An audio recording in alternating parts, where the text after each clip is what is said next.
Capítulo 16. ¿Cómo pueden los cristianos encontrar gracia fresca para renovar sus vidas espirituales? Los ríos se hacen más anchos y profundos cuando se acercan al mar. Así la gracia debería fluir más plena y libremente en los creyentes cuando se acercan al cielo. Mientras que se acercan a la eternidad, los creyentes anhelan que sus decaimientos sean sanados y sus fallas perdonadas. Desean una actividad fresca de la gracia divina para hacerles más fructíferos y santos, la cual resultará en alabanza a Dios y en el incremento de su propia paz y gozo. Quieren asegurarse de que, aunque nuestro hombre exterior se va desgastando, el interior no obstante se renueva de día en día. Segunda de Corintios 4:16. La gloria de los reyes está en la riqueza y la paz de sus súbditos, y así también la gloria de Cristo está en la gracia y santidad de sus súbditos. En Salmos 92, 12 a 15, el salmista dice: el justo florecerá como la palmera, crecerá como cedro en el Líbano, plantados en la casa de Jehová, en los atrios de nuestro Dios florecerán. Aún en la vejez fructificarán, estarán vigorosos y verdes, para anunciar que Jehová mi fortaleza es recto y que en él no hay injusticia. La palmera es muy hermosa y fructífera, y el cedro tiene una vida más larga que todo árbol. Por lo tanto, los justos son comparados a estos árboles, pero debido a su descuido pecaminoso, muchos creyentes son más semejantes a las zarzas en el desierto. A menos que estemos plantados en la casa del Señor, no podemos florecer. No nos engañemos a nosotros mismos. Podemos ser miembros de una iglesia, pero a menos que estemos arraigados y sobreedificados en Cristo Jesús, no floreceremos en gracia ni seremos fructíferos. Colosenses 2:7. Cuando los creyentes viven en Cristo, reciben un suministro continuo y alimento espiritual que les mantiene sanos y fuertes. Los frutos de la obediencia santa se manifiestan en ellos. Esto hace que sus vidas sean atractivas a los demás. Bendito sea Dios por la buena palabra de su gracia, la cual nos anima cuando sentimos el enfriamiento y las tentaciones de la vejez. Ahora, quiero terminar con los siguientes 4 puntos. 1. La naturaleza de la vida espiritual es que normalmente esté creciendo e incrementándose hasta el fin. Hay una fe temporal la cual se seca y se desvanece. Esta fe fue descrita por el Señor Jesucristo cuando dijo: el que fue sembrado en pedregales, este es el que oye la palabra y al momento la recibe con gozo, pero no tiene raíz en sí, sino antes es temporal. Mateo 13, 20 y 21. La verdadera fe, sin embargo, es descrita en Proverbios 4:18.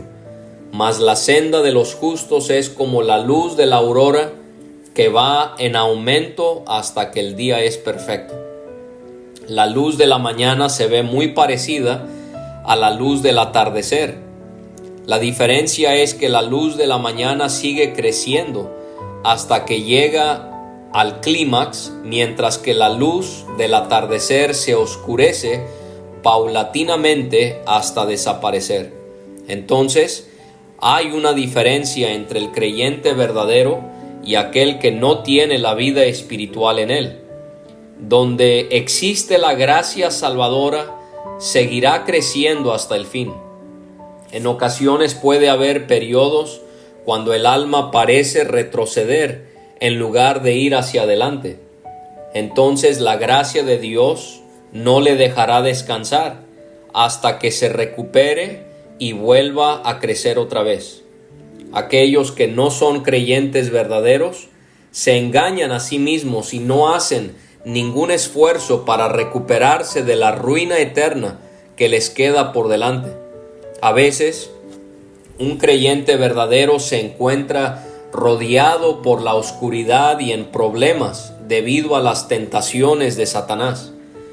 Pero la gracia de Dios que ha recibido como la luz de la mañana continúa incrementándose a pesar de las nubes y las sombras.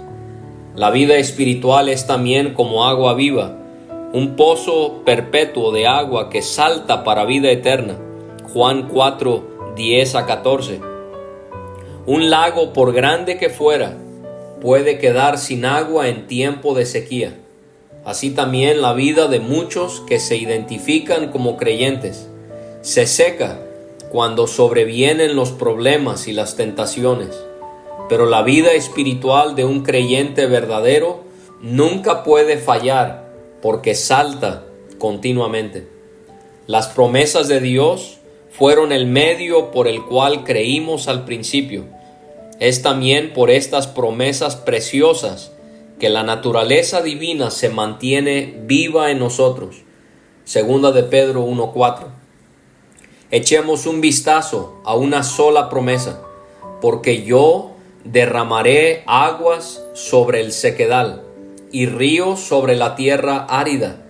Mi espíritu derramaré sobre tu generación y mi bendición sobre tus renuevos, y brotarán entre hierba como sauces junto a las riberas de las aguas. Isaías 44, 3 y 4. Esto no es solo una promesa para los judíos, sino también para la iglesia de Cristo Jesús. En nosotros mismos somos una tierra árida y sedienta que no lleva fruto. Pero entonces Dios derrama el agua de su Espíritu y la bendición de su gracia, y crecemos bajo la influencia de las promesas como el árbol junto a la ribera de las aguas. En la conversión, la gracia que Dios da a su pueblo escogido bajo el nuevo pacto es absolutamente gratuita e incondicional. Pero hay condiciones relacionadas con las promesas por las cuales los creyentes crecen en la gracia.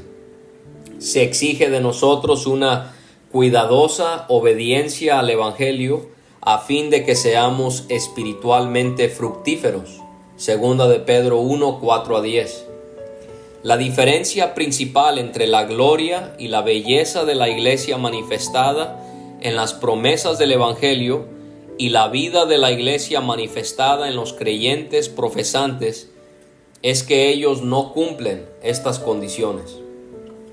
Dios ha provisto alimento para nuestra vida espiritual a fin de que crezcamos y seamos fuertes. Este alimento es la palabra de Dios. Primera de Pedro 2, 2 y 3. Si no tomamos nuestro alimento diariamente, nos volveremos débiles e inútiles. Entonces debemos valorar y alimentarnos de la buena palabra de la gracia divina, la cual nos puede mantener sanos y creciendo espiritualmente aún en la vejez. 2. Los creyentes están sujetos a la tentación de cansarse en su vida espiritual, pero un creyente verdadero siempre sabrá cuándo está sufriendo de alguna enfermedad espiritual y anhelará recuperarse lo más pronto posible. Es la triste experiencia de todos los creyentes de todas las iglesias del mundo que un debilitamiento de la vida espiritual ocasiona la pérdida de su primer amor, fe y obras. Esta fue la verdad respecto a las iglesias de Asia Menor, a quienes Cristo escribió las cartas de Apocalipsis 2 y 3. Hay también tentaciones repentinas, las cuales traen grandes angustias espirituales. David se refiere a una ocasión semejante en el Salmo 38.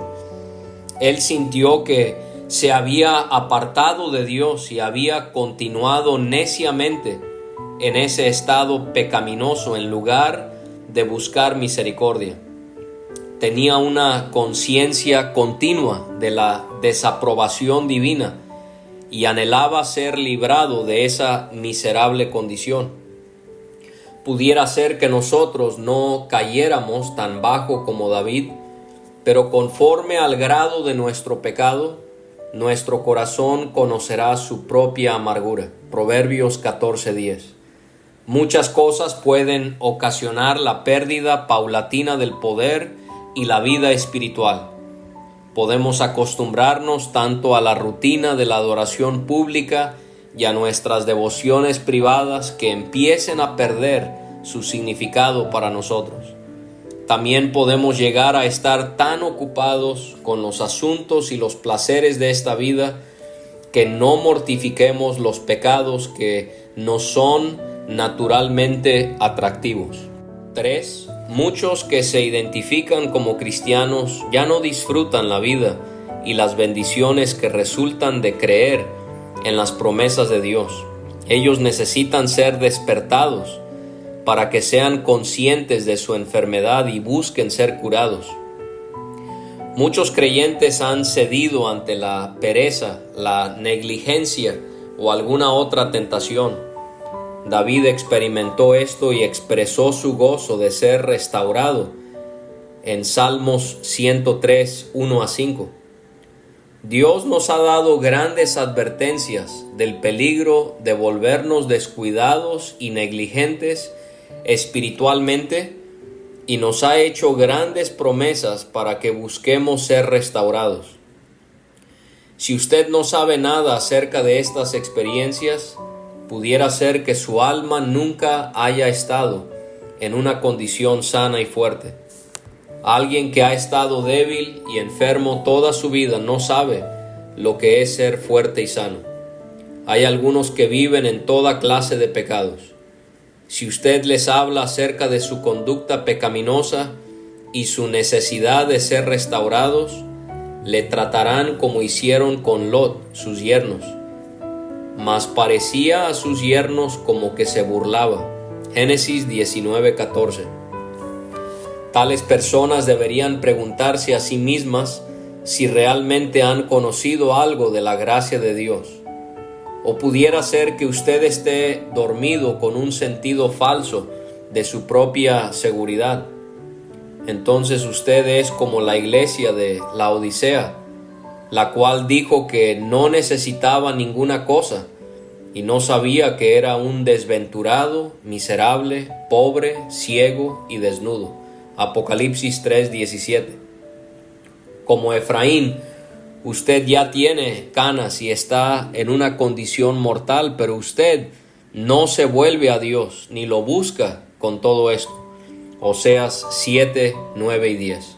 Usted es como aquellos que Cristo llamó los sanos, quienes supuestamente no tienen necesidad de médico, pero Cristo no vino a llamar a justos, sino a pecadores, al arrepentimiento. Marcos 2:17.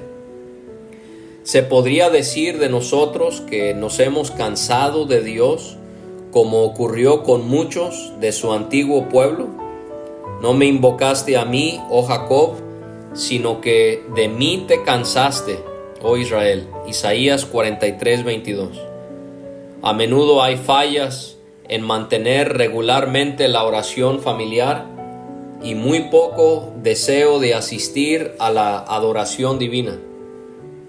Pero aun cuando tales deberes se lleven a cabo fielmente, existe un cansancio mediante el cual nos acercamos a Dios solo de labios, pero nuestros corazones permanecen lejos de Él. Mateo 15:8. Tenemos una gran necesidad de velar y orar. Miles de cosas en los quehaceres ordinarios de la vida resultan en un cansancio natural que nos impide avivar la gracia que Dios nos ha dado. Y cualquier pecado del cual no nos hemos arrepentido tendrá un efecto especial para convertir la adoración en una pesada carga. Las cosas que traen más gloria a Dios son la humildad, una tristeza real por el pecado, una voluntad dispuesta y un deleite en los caminos de Dios, el amor y la autonegación. ¿Estamos siendo fructíferos en estas cosas? Segunda de Pedro 1:8. Podemos examinarnos a nosotros mismos en la siguiente manera. Primero, tenemos un buen apetito espiritual para la palabra de Dios y una experiencia continua de su gracia. Algunas personas escuchan la predicación simplemente para confirmar sus propias ideas. Otros acuden para juzgar al predicador. Solo unos cuantos se preparan a sí mismos para recibir en sus corazones la palabra de Dios. Mientras que envejecemos, vamos perdiendo poco a poco nuestro gusto natural por la comida. Nos parece que ya no tiene el mismo sabor que tenía cuando éramos más jóvenes. Pero el cambio no está en la comida, sino en nosotros. Así es con la palabra de Dios, la cual el salmista dice que es más dulce que la miel que destila del panal. Salmos 19:10. Si tuviésemos hambre, encontraríamos dulzura en la palabra de Dios, aun cuando nos reprenda fuertemente. Segundo, hacemos que la religión sea el asunto principal de nuestras vidas.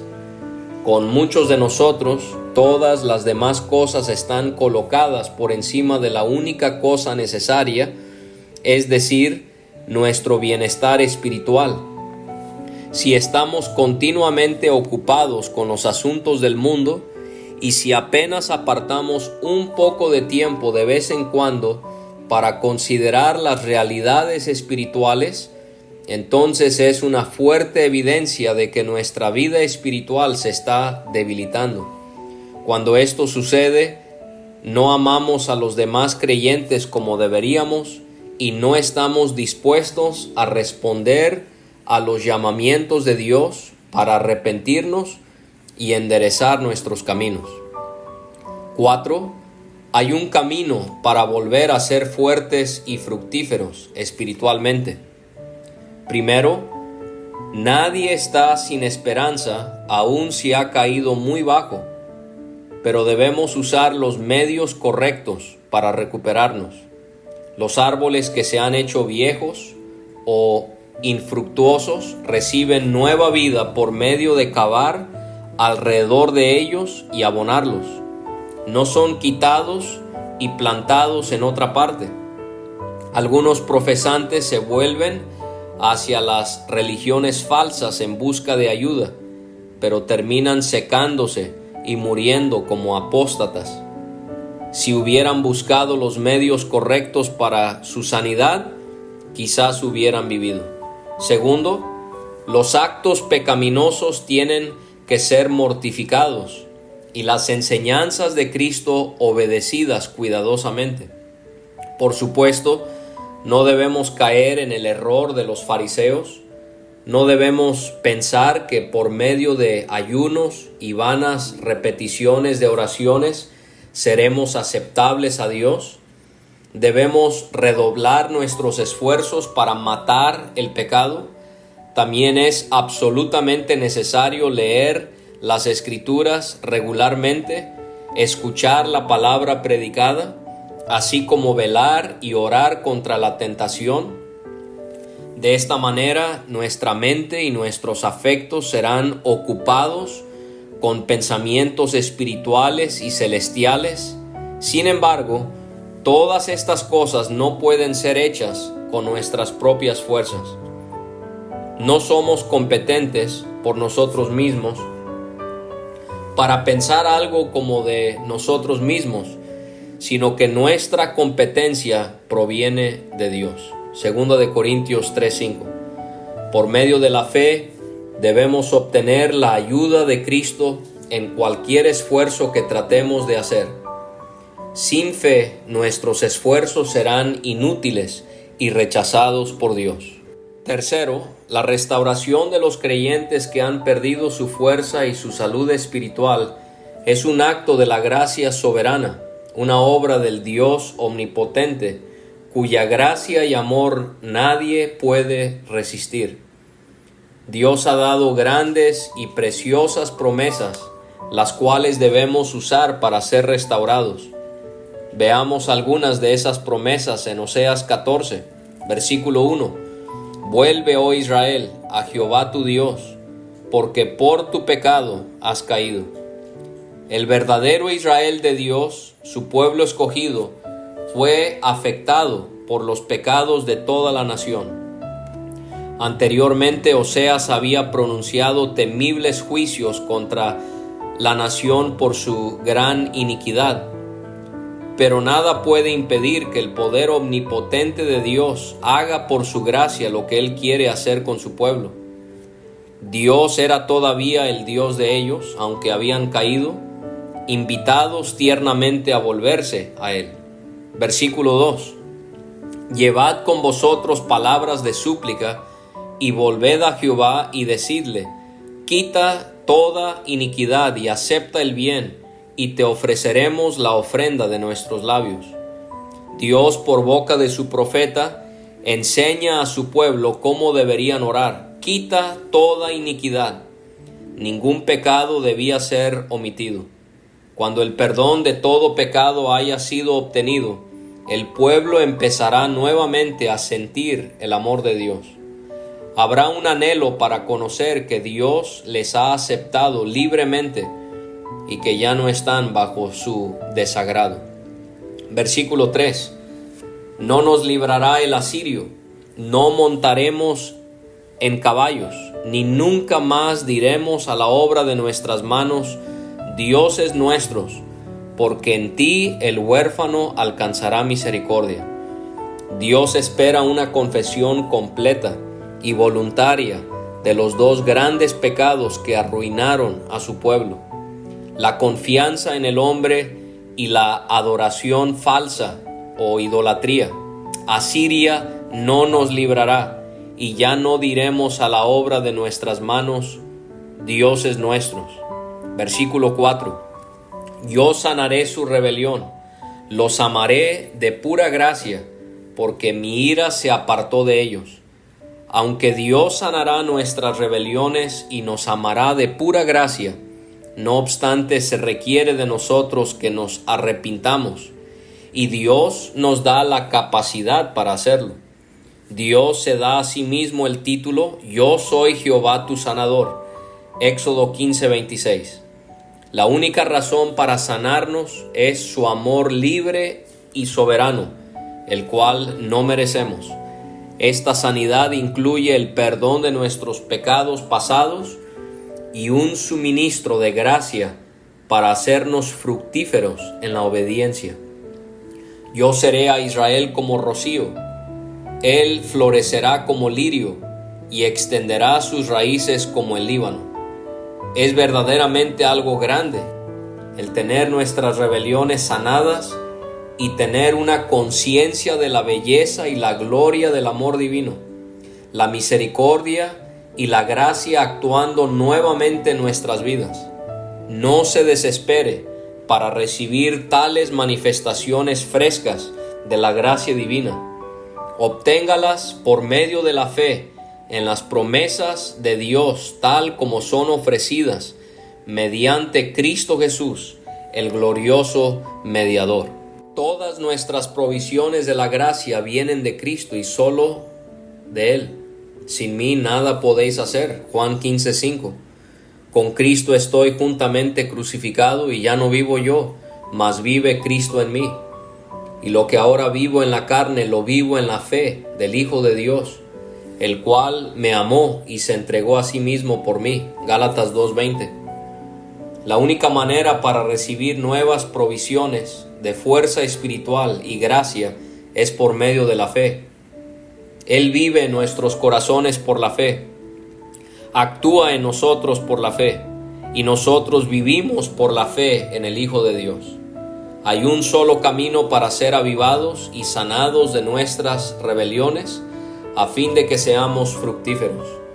Debemos fijar nuestra mirada en la gloria de Cristo, en su carácter especial, en su gracia y obra, tal como nos es enseñado en la Escritura.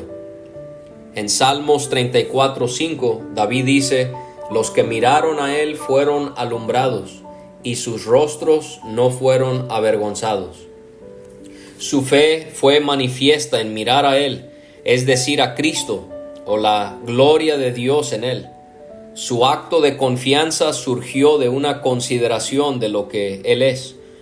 Ellos fueron refrescados por la luz espiritual y salvadora que recibieron de él. Nosotros también podemos ser refrescados como ellos, mientras que miremos con la misma fe a Cristo. Mirad a mí y sed salvos todos los términos de la tierra. Nuestra completa salvación, incluso cada aspecto de nuestra vida espiritual, depende de esta mirada. Esta es la manera para recibir gracia y gloria. Mas yo a Jehová miraré, esperaré al Dios de mi salvación. El Dios mío me oirá. Miqueas 7:7. Una continua visión de la gloria de Cristo tendrá el efecto bendito de transformarnos cada vez más en la semejanza de Cristo. Quizás otros caminos y medios han fallado en hacernos semejantes a Cristo. Hagamos la prueba con este medio. La mayoría de nuestra debilidad espiritual y falta de fruto es debido a que permitimos que fácilmente otras cosas ocupen nuestras mentes. Cuando tengamos nuestras mentes llenas de Cristo y de su gloria, entonces nuestros corazones arderán con grande amor hacia Él y ya no tendrán lugar para otras cosas. Colosenses 3:1-5. Es solamente una visión continua de Cristo y su gloria lo que nos avivará y nos animará a velar y pelear continuamente contra las obras engañosas del pecado.